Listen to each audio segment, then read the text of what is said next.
नमस्कार, आप देख रहे हैं 24 न्यूज। मैं हूं आपके साथ पूर्णिमा। बुलेटिन में सबसे पहले बात करेंगे मिडिल ईस्ट में जारी जंग की वजह से भारत में आए संकट की। दरअसल युद्ध का असर अब भारत के कई राज्यों में साफ दिखने लगा है और एलपीजी संकट ने उद्योगों से लेकर आम जनजीवन तक को हिला दिया है।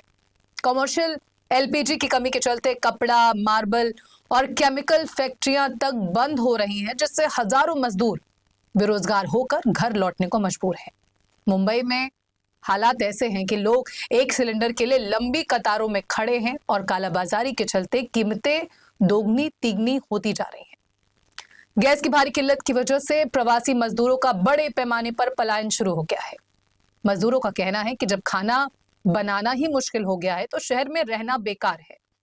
वहीं सिलेंडर की बढ़ती कीमतों की वजह से होटलों का खाना भी महंगा हो रहा है।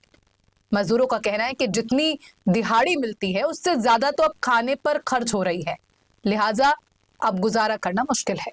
इतना ही नहीं, कपड़ों से लेकर सेरेमिक और मार्बल तक के कंपनियों में कमर्शियल एलपीजी की सप्लाई नहीं होने से इंडस्ट्रियल सप्लाई चेन डिस्टर्ब हो गई है।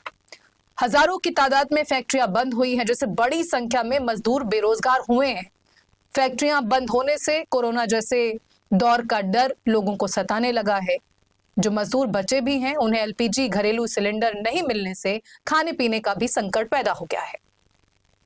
बड़े पैमाने पर पलायन होने की वजह स्टेशनों पर भारी भीड़ उमड़ पड़ी है।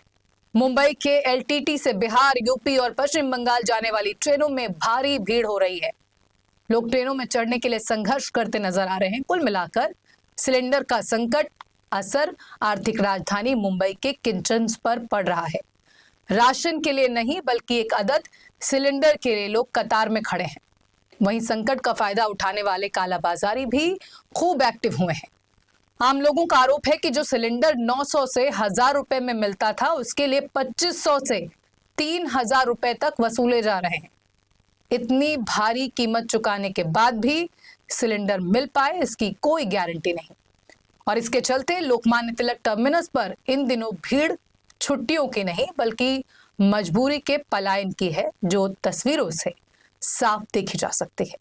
स्टेशन पर अपना बोरिया बिस्तर समेटे खड़े लोगों का कहना है कि सिलेंडर मिल नहीं रहा और बाहर का खाना इतना महंगा हो गया है कि दिहाड़ी की पूरी कमाई पेट भरने में ही निकल जाती है। लिहाजा भूखे मरने से अच्छा है कि अपने गांव लौट जाए। पलायन कर रहे लोगों का मानना है कि गांव में कम से कम जलावन, लकड़ी और खेत खलिहान के साधन तो हैं, जहां वो अपना गुजर बसर कर सकेंगे। मजदूरों का कहना है कि जब तक गैस की स्थिति सामान्य नहीं होती वो वापस नहीं लौटेंगे। जानकारों का मानना है कि अगर अंतर्राष्ट्रीय तनाव कम नहीं हुआ तो आने वाले दिनों में ईंधन की किल्लत और बढ़ सकती है। आम जनता में इस बात को लेकर गहरा आक्रोश है। लोग सरकार से बस एक ही मांग कर रहे हैं, युद्ध दुनिया के किसी भी कोने में हो, हमारे घर का चूल्हा नहीं बुझना चाहिए। सरकार को इस कालाबाजारी पर लगाम लगाने और वैकल्पिक आपूर्ति सुनिश्चित करने के लिए युद्ध स्तर पर काम करने की जरूरत है।